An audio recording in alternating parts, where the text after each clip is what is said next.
name's Gina Gardiner, and I'm very pleased to join you today on my 27th day of my 30-day challenge. Today, I want to talk to you about a quote from Robert Frost, and the quote is, two roads diverged in a wood, and I took the one less travelled by, and that has made all the difference. And what I want to explore today is how do you know you're on the right road? And if you feel that you're not on the right road, what can you do about it?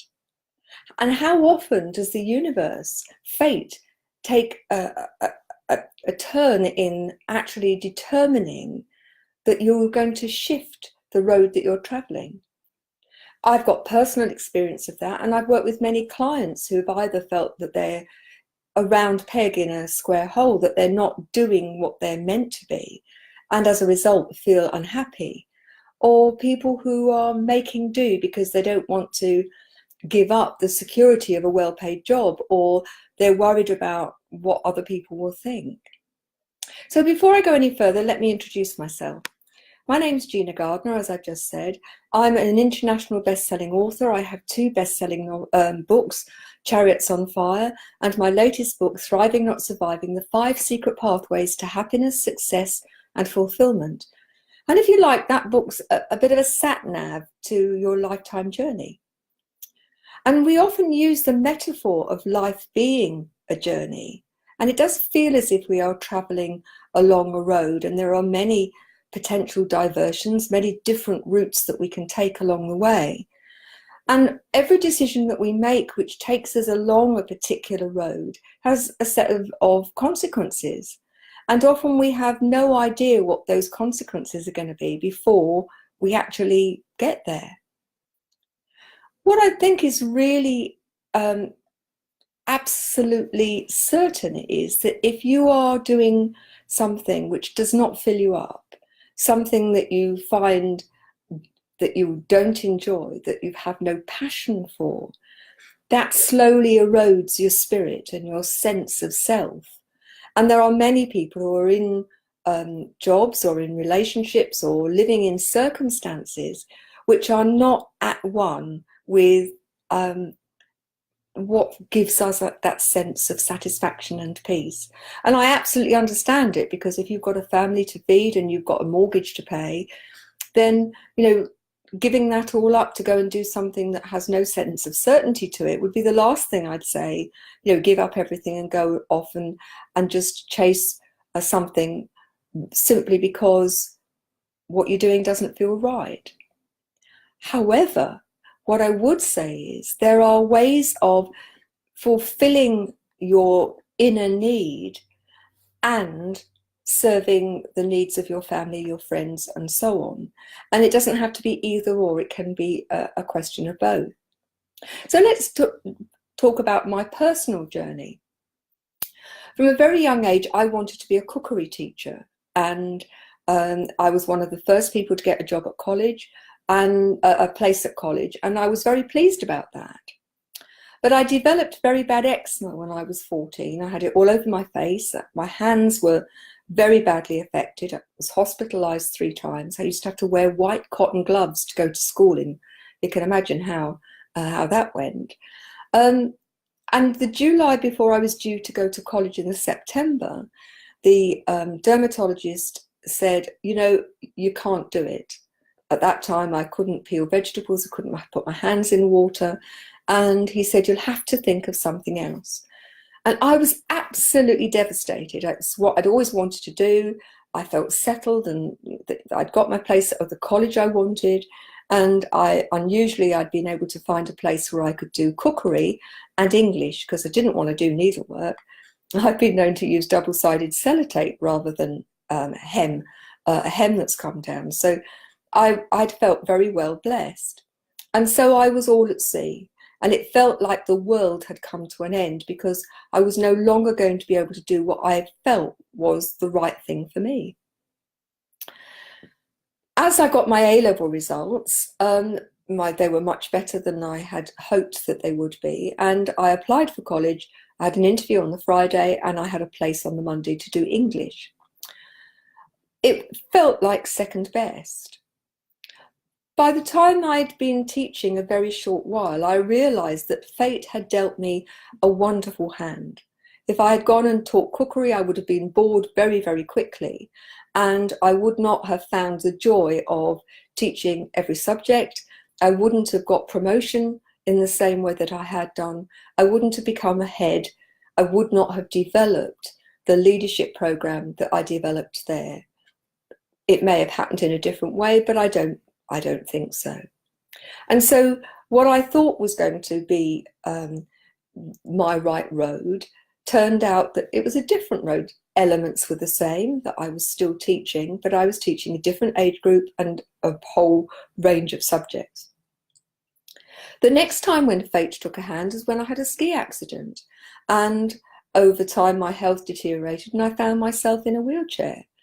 Not what I would have chosen, and yet the huge gifts that came out of that were that I developed a unique approach to empowerment and leadership that I had to develop because I couldn't physically get into the classrooms.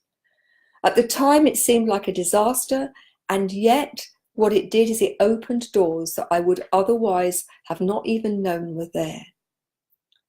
Working with clients so many times, clients who've been made redundant and who have felt that the world has come to an end, or have had a serious health incident, a heart attack, or a health scare, which has made them realize that the road that they were treading, working long hours and doing something that was not suiting their health, that they had to change, has turned out to be, they often talk, a blessing in disguise. Lots of people have used the words as the best thing actually that ever happened to me. Didn't feel like that at the time, but it's turned out that that's the case. And I wonder, how often there's a roadblock put in front of you, or you're made to take a detour. And when that's turned out to be the very, very best thing that could happen to you. And I'd love to know, so please do let us know through the comment box. What are the detours? What are the things that have got in your way that have actually helped you recognize that you were not on the right path and that you are now? Or I'd love to know how many of you feel as if you're on the wrong path, but you don't know what to do about it, and you feel stuck, that it just doesn't feel right, it doesn't fit. And I think all of this is about recognizing the signs, being prepared to take a step back and give yourself a bit of quiet so you can listen to your intuition, letting you know what is right or not for you. And it is about what's right for you. Yes, of course, other people are important and you do have to consider those. But at the same time, you're just as important and you need to put that into the mix. I mean, fate took a hand for me, and in a sense, at the time, I didn't feel as if I had a choice. And yet, actually, we have got a choice. We can either run with it and make the best of things, or we can choose to do something very different. So when you think about those words by Robert Frost, which are the roads most travelled? Do you find yourself following the crowd, wanting to be part of the crowd? Or is your road one where you can actually stand apart and stand up for what you believe in? I've just spent a couple of days with my longest serving friend. She's not my oldest friend, but I have known her since I was 14. We went to school together, and in the sixth form, we were pretty definite about what was right and wrong, and we used to fight injustice as we saw it and fight the corner for those that we felt were the underdog together.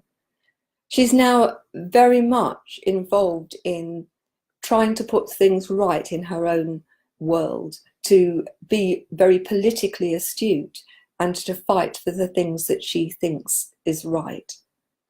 And as I was talking to her today, what I recognized is that our roads may be different. For me, it's all about supporting and helping people into their personal empowerment.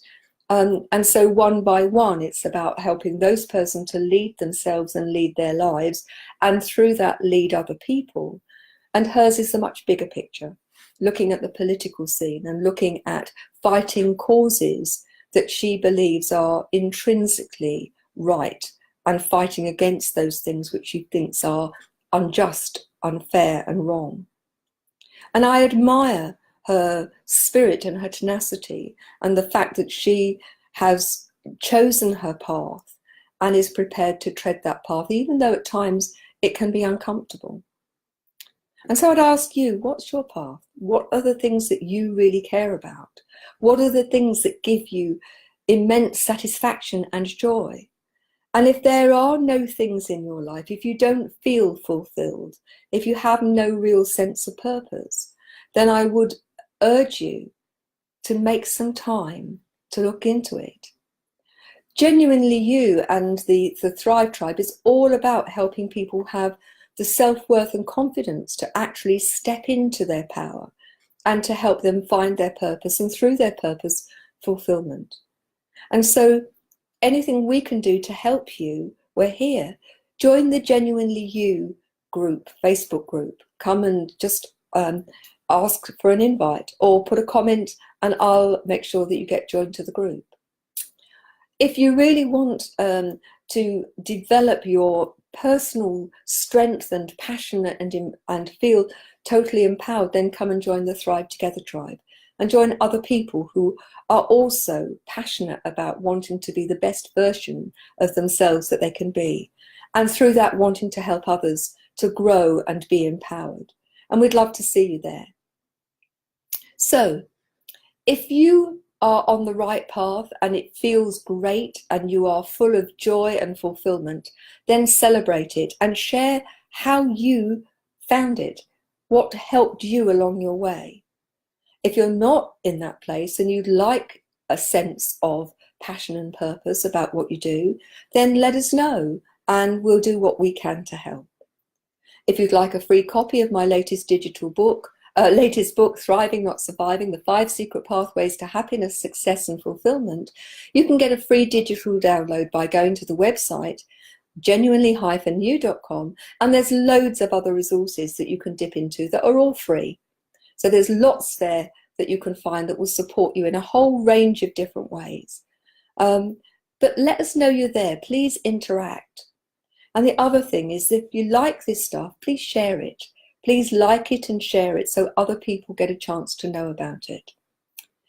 My pathway has within it a hairy, audacious mission, which is to positively impact on 1 million people within the next 5 years. Now, of course, I can't do this alone, but I'm hoping and working towards people who want to be their best selves, joining me in order to help other people step into their power and to feel that they have choice and to feel that they have some level of real satisfaction about their life, that they're going to leave a legacy which leaves this world in a better place. For me, it's about developing the spiritual matriarchs and patriarchs of our community, and I mean our global community. Helping develop the children that are coming in now, who face a world which is very different to the one that I came into all those years ago. And ensuring that there is a world, a free, loving, compassionate world for them to come into. So please join me, let me know what you think, and share all of the messages and the information as far as you can. So thanks a lot, take care, and I'll speak to you very soon. Bye now.